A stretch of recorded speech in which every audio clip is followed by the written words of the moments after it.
It was a big night for waiver wire pitchers. Let's discuss on Fantasy Baseball today in 5.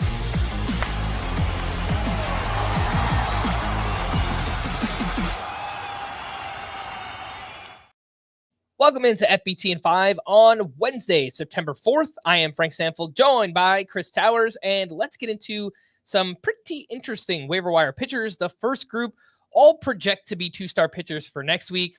Anything can happen between now and then, but Jeffrey Springs turned in his first quality start since returning, and it looks like he gets the Phillies and the Guardians next week. Maybe it's time to take David Peterson more seriously up against the Red Sox. 6 innings, 1 run, 11 strikeouts, 20 whiffs on 89 pitches, and it looks like he will get the Blue Jays and Phillies next week. And David Festa continues to pitch well in 8 games, 7 starts since returning to the majors. It's a 3.13 ERA and a 107 whip for David Festa. He gets the Angels and the Reds next week. Chris, how are you ranking those 3? Maybe dependent on the matchups. All right, so the problem is I think Jeffrey Springs and David Festa are better pitchers than David Peterson. I'm actually very confident in that statement. The problem is Jeffrey Springs threw 6 innings for the first time this season today. Still only threw 82 pitches, though, so they're still being very careful with his workload.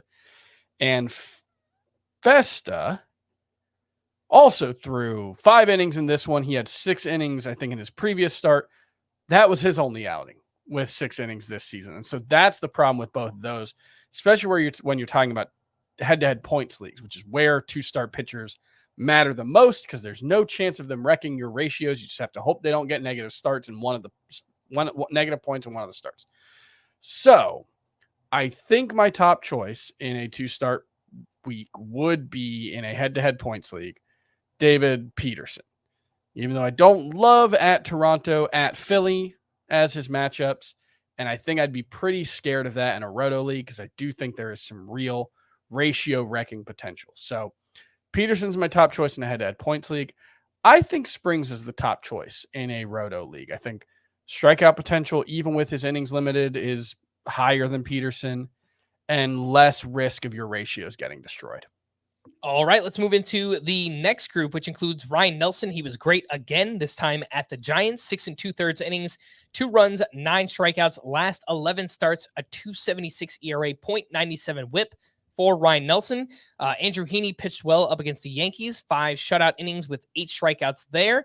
And Reed Detmers, welcome back, had a great start up against the Dodgers. 6 innings, 2 runs, 10 strikeouts, had 18 whiffs on 100 pitches. The matchups for next week, it looks like Detmers will get the Astros, Heaney will get the Mariners, and Ryan Nelson will get the Brewers. How do you rank those 3, Chris? Yeah, I think Nelson is the clear top option among that group, even though the matchup with the Brewers isn't great despite the loss of Christian Yelich. They've just been kind of magical this season in their ability to keep winning games and keep putting up runs. But I would still go with Ryan Nelson. He made that switch about 2 months ago, throwing his fastball more, throwing it more up in the zone, which kind of helped the entire arsenal play up a little better. Heaney, the problem is, like, it's a good matchup at Seattle. He just had a great start against the Yankees. He's thrown more than 5 innings. He's thrown 6 innings once in his past 11 starts. He just doesn't go deep into games. They have a quick hook on him. They don't like him pitching third time through the order. So how much upside is there really? I think a start like this, 5 innings, 1 earned run, 8 strikeouts, like that's reasonable, but win potential, not super high, no quality starts. It's tough to trust, but I would trust him ahead of Detmers. I'm very interested to see what Detmers does here, though. His last 3 starts at AAA before getting called up, the overall numbers are awful. But the final 3 starts, he had 21 strikeouts, 7 walks over 21 innings. I think he allowed 3 earned runs total. Said he went back to the old, harder slider that he was using. That was the biggest change that he made, but otherwise it was mostly just getting his mechanics under control, and he looked awesome in this one. Got a whiff on the changeup. The curveball was working for stealing some strikes, and then the slider, 8 whiffs with it. So I understand your skepticism. I can hear you shouting at me, oh, we're never trusting Reed Detmers again. And you should not trust Reed Detmers. But I'm very interested to see what this final month looks like. And I would not be shocked if he was good. Reed Detmers 20% rostered. I agree. I wouldn't want to use him against the Astros his next time out, but if he has a similar start to this against Houston, then maybe we are considering using him over the final 2 or 3 weeks of the season. And especially if you play in a dynasty or a keeper league, if someone dropped Detmers, he's still only 25 years old. Lots of strikeout upside. So a name you can consider in those formats as well. For more extensive fantasy baseball coverage, listen to the Fantasy Baseball Today podcast on Spotify, Apple Podcasts, or anywhere else podcasts are found.